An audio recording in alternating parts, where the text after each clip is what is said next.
ధర్మార్థ కామములలోన ఏనాడు ఈమె తోడును నీవు విడిచిపోరాదు. ఈ బాస చేసీక నిండు నూరేళ్ళు ఈ సతికి నీడవై నిలిచి కాపాడు. నా జీవితానికే ఆధారము అయి నిన్ను అల్లింది దారము.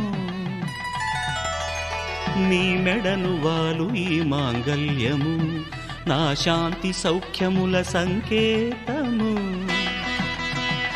ఈ సూత్రముతో నీవు చిరకాలము వర్ధిల్లితే నాకు అది క్షేమము. ఈ జన్మలో ఇంక విడని ముడివేసి కలిపారు దేవతలు దివి నుంచి చూసి. ఈ బ్రహ్మముడి ఇద్దరిని ఒకటి చేసి దాంపత్య రాజ్యాన్ని ఏలమంటోంది.